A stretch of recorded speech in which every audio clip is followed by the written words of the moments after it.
Eu já fiz muitos vídeos sobre respiração. Acho que mesmo antes desses vídeos você possuía uma noção de que precisamos de oxigênio e liberamos CO2.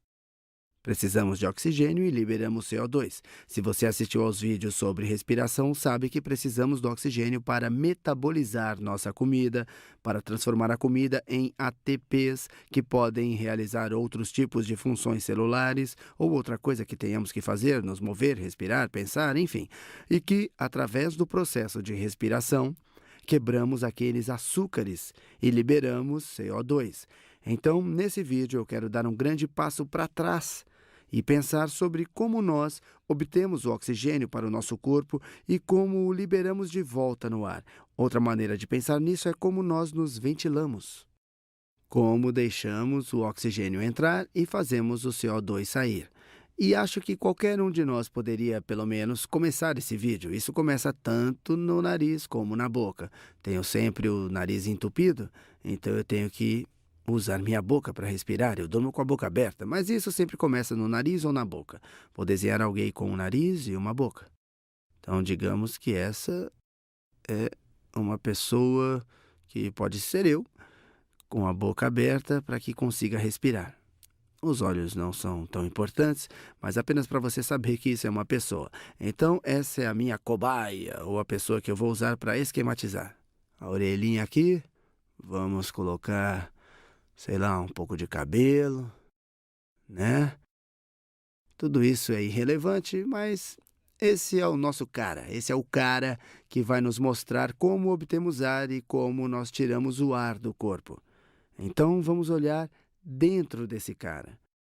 Posso desenhar seu exterior primeiro. Então, deixa eu ver como é que eu posso fazer isso direitinho. Então, esse é o exterior do cara, que não está muito bom, mas tudo bem. Digamos que esse cara se pareça assim. Ele tem ombros. É o nosso cara, beleza. Na nossa boca existe a cavidade oral, aqui, que é apenas o espaço que a boca cria. Vemos aqui a cavidade oral. Vou desenhar a língua e tudo, enfim. Bom, vamos ver como é que fica. Aí, esse espaço dentro da boca é chamado de cavidade oral. Essa aqui é a cavidade. E é oral pela boca, cavidade pelo espaço, ou buraco, ou abertura. É a cavidade oral. Também temos as narinas e elas se abrem em uma cavidade nasal. Então, esse é outro grande espaço.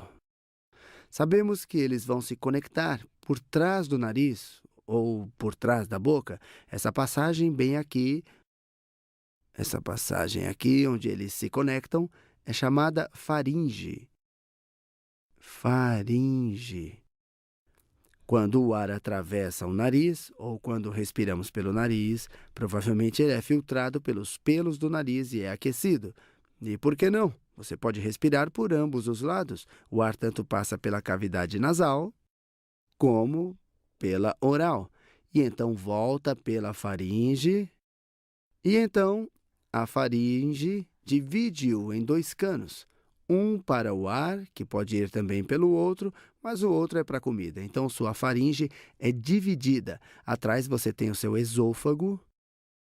Esôfago aqui, vamos falar mais sobre o esôfago em outro vídeo. Atrás você tem o esôfago e na frente, a faringe. Vou desenhar uma pequena linha dividindo aqui. Deixa eu desenhar essa conexão assim. Eu estava usando o amarelo. Eu vou usar o amarelo para continuar e vou usar verde para o ar. E este se divide assim. Então, atrás do cano de ar, temos o esôfago. Deixa eu fazer isso com outra cor. É melhor outra cor, né? Aqui temos o esôfago. Esôfago.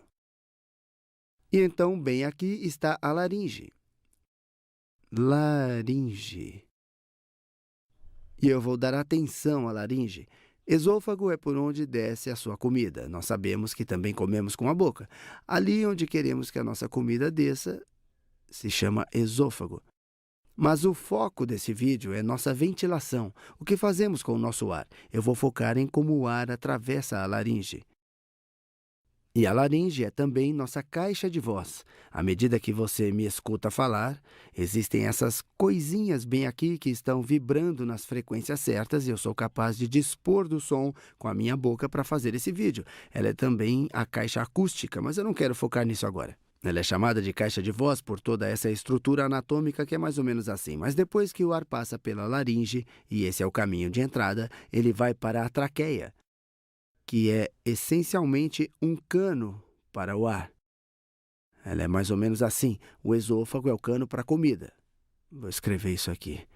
A traqueia é, na verdade, uma estrutura razoavelmente rígida. Ela possui uma cartilagem em volta, e faz sentido que ela possua uma cartilagem. Você pode imaginar uma mangueira, se você entortá-la muito, não será capaz de obter muita água através dela, ou muito ar. Assim, você não quer que isso curve demais. É por isso que ela precisa ter certa rigidez. Por isso a cartilagem. Em seguida, ela se divide em 2 tubos. E você sabe onde esses 2 tubos vão dar. Não estou desenhando em super detalhes, eu só quero que você pegue a ideia. Esses 2 tubos são os brônquios, ou cada um deles é um brônquio. Eles também têm cartilagem e são bastante rígidos. Mas o brônquio continua se dividindo. Eles continuam se dividindo em tubos cada vez menores e, em um determinado ponto, eles param de ter cartilagem, param de ser rígidos, mas eles continuam se dividindo. Vou desenhá-los como essas pequenas linhas. Em algum ponto, eles se tornam como coisas fininhas, continuam a se dividir, o ar continua se dividindo e se espalhando e seguindo diferentes caminhos. E quando os brônquios não possuem mais cartilagem à sua volta, eles não são mais rígidos. O primeiro deles, ou melhor, todos os tubos depois desse ponto são chamados de bronquíolos. São os bronquíolos. Esse, por exemplo, podemos chamar de bronquíolo. E não há nada de especial aqui. Isso é apenas um cano que se torna mais fino, mais fino e mais fino. Nós nomeamos diferentes as várias partes dos canos, mas a ideia é essa. Vamos levá-lo através da boca ou do nariz e seguimos dividindo. Essa divisão principal em 2 caminhos diferentes nos leva a cada um dos pulmões. Deixa eu desenhar esses pulmões aqui. E esses brônquios, eles se dividem nos pulmões e os bronquíolos estão nos pulmões e é onde os bronquíolos terminam. E aqui é onde a coisa começa a ficar interessante. Presta atenção agora. Eles seguem se dividindo em menores e mais finos nesses pequenos sacos, desse jeito. No fim desses bronquíolos, super pequenos, estão esses pequenos sacos de ar. Super pequenos, eu vou falar sobre eles já já. Eles são chamados alvéolos. Alvéolos.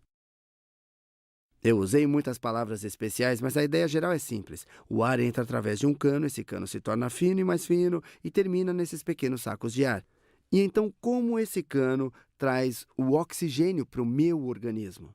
A chave aqui é que esses sacos de ar são pequenos e possuem paredes ou membranas muito, muito finas. Vamos ver mais de pertinho. Vendo mais de perto um desses alvéolos, só para dar uma ideia, eles são super, super pequenos. Vou desenhá-los grandes aqui de propósito. Vou desenhá-los bem maiores aqui. Vamos desenhar esses sacos de ar. Então, nós temos esses sacos de ar, mais ou menos assim. E você tem um bronquíolo que termina nesse saco de ar. Talvez um bronquíolo termine em outro saco de ar assim, outro conjunto de sacos de ar desse jeito. Cada um deles tem só de 200 a 300 microns de diâmetro. Então, essa distância aqui, deixa eu trocar de cor, essa distância é de 200 a 300 microns. Caso você não saiba o que é um micron é 1/1000º de metro, ou você pode vê-lo como 1 milésimo de milímetro. Então, isso é 200 milésimos de 1 milímetro. E essa é uma boa forma de visualizar. Isso é mais ou menos 1/5 de 1 milímetro. Se eu tentar desenhar isso na tela, se você vir isso em tela cheia, 1 milímetro é aproximadamente isso. talvez um pouco menor que isso, talvez desse tamanho. Imagine um quinto disso, e é disso que estamos falando, do diâmetro de uma dessas coisas. E apenas para colocar no esquema relativo às células, o tamanho médio de uma célula no corpo humano é de aproximadamente 10 microns, aproximadamente 20 ou 30 células de diâmetro, considerando o tamanho médio de uma célula do corpo humano. Eles possuem uma membrana super fina. Se você os vê como balões, o balão é muito fino, muito mais do que a espessura de uma célula, e estão conectados à corrente sanguínea. Ou, uma melhor forma de pensar nisso, que o nosso sistema circulatório passa bem próximo a cada uma dessas coisas. Então, nós temos vasos sanguíneos que vêm do coração, e eles querem ser oxigenados. Em geral, os vasos sanguíneos que não têm oxigênio, e eu vou falar disso em mais detalhes quando eu fizer vídeos sobre o coração, o sistema circulatório e os vasos sanguíneos. O sangue sem oxigênio é um pouco mais escuro. Ele parece mesmo pouco arroxeado. Então eu vou desenhá-lo de azul. Esses são os vasos que saem do coração. Logo, esse sangue que não tem oxigênio, ou foi desoxigenado, ou possui muito pouco oxigênio. E a palavra para os vasos sanguíneos que saem do coração é artérias. Deixa eu escrever isso. Vou revisar isso quando falarmos sobre o coração. As artérias são vasos sanguíneos que saem do coração. Saem do coração. Você provavelmente já ouviu sobre artérias. Vasos que chegam no coração são chamadas veias. Veias. Saber isso é realmente importante. Mais tarde vamos ver que essas artérias nem sempre carregam oxigênio, ou elas não são sempre desoxigenadas, e veias nem sempre são uma forma ou outra. Vamos entrar em muito mais detalhes quando virmos o coração e o sistema circulatório, mas apenas lembre, artérias saem, veias vão para o coração. Então essas são artérias saindo do coração para os pulmões, para os alvéolos, porque querem que o sangue que circula nelas seja oxigenado. Então o que acontece é que o ar está fluindo pelos bronquíolos e circulando pelos alvéolos, preenchendo-os, conforme pequenas moléculas de oxigênio preenchem os alvéolos e são capazes de cruzar as suas membranas e, essencialmente, serem absorvidas pelo sangue. Eu vou falar um pouco mais quando veremos hemoglobina e glóbulos vermelhos, mas você deve só saber que existem muitos capilares. Capilares são vasos sanguíneos super pequenos que permitem a passagem do ar, sobretudo do oxigênio e moléculas de dióxido de carbono. As membranas possuem muitos capilares que permitem a troca de gases. O oxigênio pode entrar nesse sangue. Então, esse é um vaso que está vindo do coração. E então, ele é apenas um tubo. Uma vez que ele obtém o oxigênio, ele volta para o coração. Esse é o ponto onde esse vaso, esse cano, parte de nosso sistema circulatório, vai de uma artéria, porque esse está vindo do coração, para uma veia, porque ela está voltando para o coração. E tem um nome especial para essas artérias e veias. Elas são chamadas de artérias e veias pulmonares. Então, saindo do coração para os pulmões, para os alvéolos, essas são as artérias pulmonares. Artérias pulmonares. E voltando para o coração, são as veias pulmonares. Veias pulmonares. Agora você está dizendo, o que significa pulmonares? Pulmo vem do latim para os pulmões. Isso literalmente significa que as artérias vão para os pulmões e as veias saem dos pulmões. Quando as pessoas falarem sobre algo pulmonar, estão falando sobre nossos pulmões ou de algo relacionado a como nós respiramos. Logo, é uma boa palavra para você saber. Você tem o oxigênio vindo através da... Vamos voltar um pouquinho aqui. Da boca ou do nariz, através da faringe, e ele pode chegar ao seu estômago. Podemos explodir o estômago como um balão, mas isso não nos ajuda a levar o oxigênio à corrente sanguínea.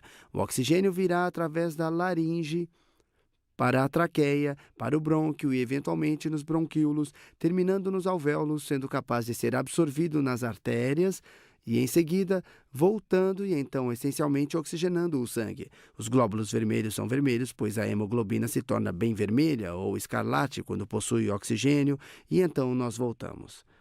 Mas, ao mesmo tempo, isso não é só sobre obter oxigênio para as artérias ou para a hemoglobina.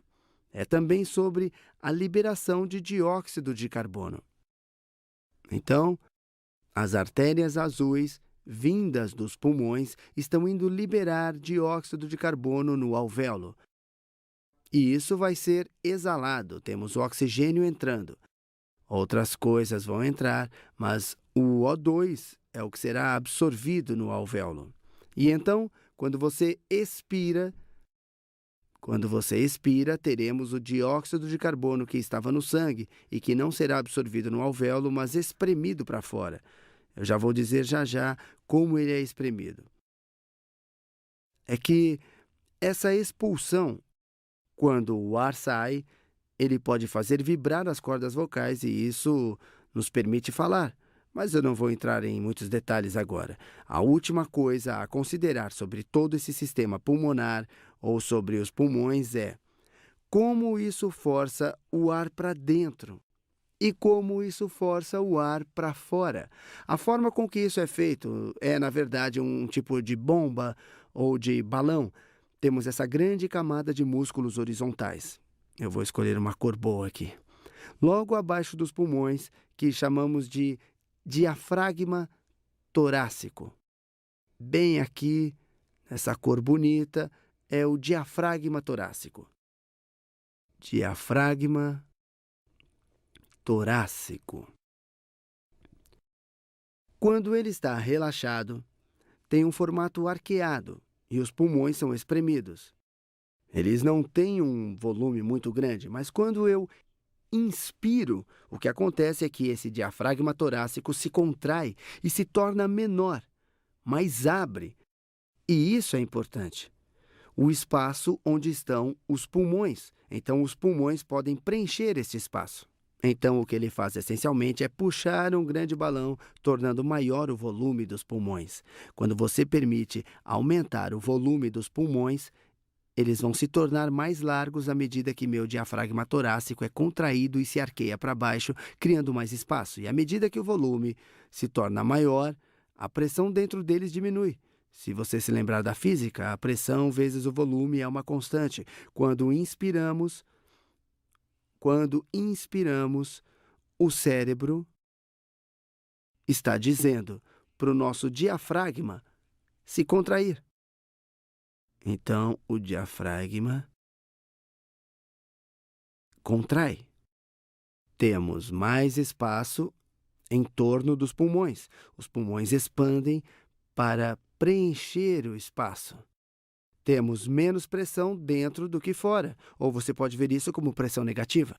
Assim, o ar sempre quer ir da pressão alta para a baixa, e assim o ar vai fluir para dentro dos pulmões. Esperamos que haja algum oxigênio lá, que poderá entrar em nossos alvéolos e acabar nas nossas artérias e em seguida voltar às veias como oxigênios ligados à hemoglobina. Vou falar mais sobre isso. E então, quando paramos de contrair o diafragma, ele volta a essa posição arqueada, ele se contrai, como se fosse um elástico. Ele contrai os pulmões e eles expulsam o ar de volta e esse ar terá muito mais gás carbônico. E só para ter uma noção disso, eu não posso ver meus pulmões, mas eles não me parecem tão grandes. Como eu faço para obter oxigênio suficiente dentro deles? Por causa desse processo de ramificação e dos alvéolos. A área de superfície dos pulmões é, na verdade, bem maior do que você pode imaginar, ou que eu pudesse imaginar que alguém pudesse me contar. Enfim, eu dei uma olhada nisso. A superfície interna dos seus alvéolos, a área total deles, onde o oxigênio pode ser absorvido ou que o CO2 pode ser expelido do sangue, é, na verdade, de 75 metros quadrados. 75 metros quadrados, em metros, não em pés. Se você pensar nisso, imagine um tipo de lona ou campo. Isso tem quase 9 por 9 metros. Isso é quase 27 por 27 pés. Isso é o tamanho do quintal de muita gente. Isso é quanto de superfície de ar você tem dentro dos seus pulmões, e tudo isso está dobrado. É como ele consegue agrupar no que parecem ser pulmões relativamente pequenos, mas isso nos dá bastante área para ar suficiente para o oxigênio cruzar a membrana do alvéolo, ir para o nosso sistema sanguíneo e suficiente para o dióxido de carbono voltar. E só para saber quantos alvéolos temos, eu disse que eles são muito pequenos, nós temos 300 milhões deles em cada pulmão. Em cada pulmão temos 300 milhões de alvéolos. Então eu espero que isso tenha dado a vocês uma boa noção de como nós levamos o oxigênio para o sistema sanguíneo e colocamos gás carbônico para fora dele. No próximo vídeo vou falar mais sobre nosso sistema circulatório e como levamos o oxigênio dos pulmões para o resto do corpo e como levamos o dióxido de carbono do resto do corpo para os pulmões. Fui!